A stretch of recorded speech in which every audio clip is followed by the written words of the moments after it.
السلام عليكم ورحمة الله وبركاته. الحوض اللي احنا شايفينه قدامنا دوت حوض أبعاده 5 متر عرض، في 11 متر طول، في عمود مية 160 سنتي. ده كله إجمالي المكعب بتاعه 88 متر مكعب. آه، في مهندس مصري محترم بقاله فترة بيدرس عمليات التكثيف الأسماك بأكبر كمية ممكنة، وقدر فعلا إنه ينجح السنة دي في اللي احنا شايفينه ده.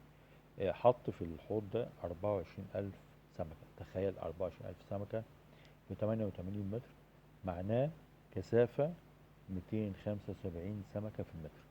وقدر ان هو بتوفيق ربنا طبعا سبحانه وتعالى في نهاية الدورة بتاعته اللي استمرت 6 شهور، من أول شهر إبريل لحد شهر أكتوبر اللي احنا فيه ده، قدر ان هو يبقى الكتلة الحية عنده في المتر المكعب وقت الحصاد، او بمعنى ادق ان كل متر مكعب عنده يجيب 51 كيلو سمك بلطي اللي احنا شايفينه ده دلوقتي.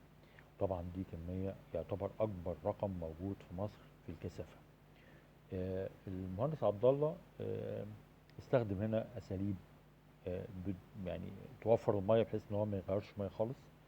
وهنا كان بيدرس نوعين من الأنظمة، اللي هي البايفلوك والأكوا ميماكري، ودمج الاتنين مع بعض في المنظومة بتاعته، اللي هو قدر ان هو يعني يتحكم فيها، ويقدر ان هو يشوف يظبط اسرارها كلها، بحيث ان هو نجح في الانتاج ده في الحوض ده بالذات، لان طبعا لسه في حوض تاني ان شاء الله.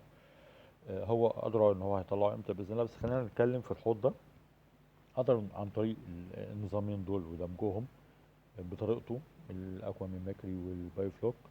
وللعلم البايوفلوك مثلا بيعتمد على اضافه المواد الكربون او مصادر الكربون الرخيصه زي رجيع الكون والملاس وغيره. ويمكن هو يمكن في البايوفلوك بالذات الملاس اكتر، علشان يقدر يظبط نسب النيتروجين والكربون، ويقدر ان هو يتحكم في نسبة الامونيا الموجودة، ويحول المخلفات بتاعت الاسماك لحاجه اسمها بروتين ميكروبي يتغذى عليه الاسماك. الاكوا ميماكري هو كمان باضافه مصادر الكربون، بس طبعا بنظام مختلف شويه عن البايوفلوك. الاثنين على فكره بيعتمدوا على توفير الاكسجين دايما بصفه مستمره طول الوقت، ما عدا طبعا التوقيتات بتاعه التغذيه، لكن لازم يكون دايما في اكسجين، لان في حاجه اسمها مستعمره بكتيريه بتبقى موجودة في المية. دي بتنافس الأسماك في الأكسجين، فلو اتقطع عنها الأكسجين طبعا تعمل مشكلة للأسماك. وهي دي كانت بس النقطة الوحيدة اللي كان فيها تركيز شوية عند المهندس عبد الله، إن دايما يكون في أكسجين دايما بصفة مستمرة طول الوقت في قلب الحوض. غير كده هو قدر إن هو يتحكم في المنظومة ككل، واللي نجح فيها في الآخر إن هو يطلع كمية الأسماك الضخمة دي بسم الله ما شاء الله عليها.